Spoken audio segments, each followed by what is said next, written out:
古代九品中正制是如何一步步走向贵族化的？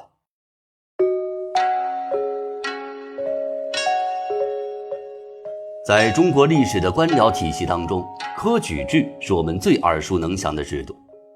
但是你是否知道，在科举诞生之前，中国曾长期采用一种名为九品中正制的选官机制。他曾经试图以才德为本的名义打破门第，但最终却沦为了门阀士族垄断仕途、代代为官的通行证。那今天的节目，我们就来揭开九品中正制的来龙去脉，说说它是如何一步步地从理想走向贵族化的。我们把时间拉回到三国时期，那时曹操掌权，天下大乱，人才凋敝。他甚至想要恢复秩序、强化政权，必须提拔一批忠诚可靠、才德兼备的官员。可是在当时，察举制早已名存实亡，举荐沦为裙带关系。于是曹丕就在魏皇初年正式确立了一套新的制度——九品中正制。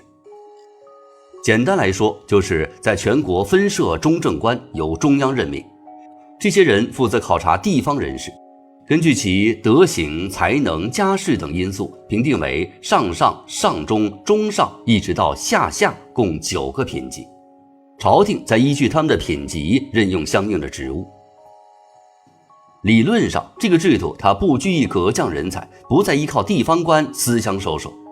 但是这项制度一诞生，就已经埋下了贵族化的种子。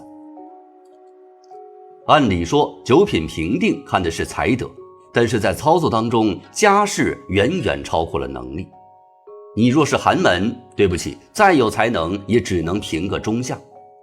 而如果你是世家，哪怕你碌碌无为，也能轻松地评上上中。这个原因嘛，很简单，那就是评定等级的中正官大多是来自地方豪族，或与之有着千丝万缕的联系。他们不愿意得罪地方士族，也不愿意把寒门子弟提拔起来挑战本地的既得利益，所以这久而久之，九品评定就演变成了姓氏排行榜，名门子弟层层上升，寒门子弟层层受限。从才德优先到门第优先，九品中正制的第一步贵族化已经完成了。到了晋朝，这种倾向发展到了极致，门阀士族不仅控制了中正官的职位，连中央官场也成了他们的专属俱乐部。比如王与马共天下，说的就是晋初权臣王导与皇族司马氏联姻，王家子弟代代入仕。像王谢、桓熙这些姓氏，一眼望去全都是高官显爵，门第几乎就等于官位了。那寒门子弟真的就完全没有希望了吗？当然是有，但是除非你是一个奇才。比如出身寒微的刘裕，他靠军功起家，最终窜进自立，但是这种情况是极少的，普通人靠九品评定翻身几乎是不可能的。于是九品中正制从一个理想中的选贤制度，变成了门阀士族世袭特权的工具，成了真正的官二代制度。那么这个制度贵族化会造成什么样的后果呢？第一，官场失去活力。由于选官范围几乎锁死，很多真正有能力的人被挡在了体制之外，导致了晋朝后期国家羸弱，士族奢靡，朝政涣散，根源就在于人才枯竭。第二，就是贵族与寒门间的裂痕日益扩大。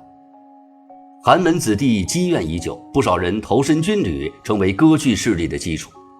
到了南北朝时期，北方的鲜卑政权反而提拔了大量的寒门出身者，比如李冲、崔颢，打破了士族垄断，显示出制度上的灵活性。而南朝依旧沉浸在门阀的自嗨当中，最终在南北对抗当中败下阵来。隋唐之际，杨坚与李渊先后废除了九品中正制，确立科举制。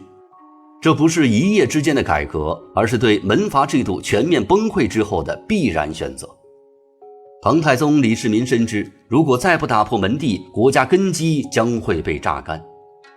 科举让寒门子弟有了出路，人才回归流动。但九品中正制留下的贵族文化惯性却仍然影响了唐朝的很长一段时间。直到宋朝，士族文化才真正的消散，而此时寒门出状元才终于成了可能了。九品中正制的出发点并不坏，他本想德才兼备，按品分官，打破地方豪强与裙带举荐之间的勾结。可是他的执行却交给了士族，他的标准依赖名声与血统，注定了走向贵族化的歧路。这一段历史就告诉我们，任何制度如果失去监督和开放，就会成为少数人利益的工具。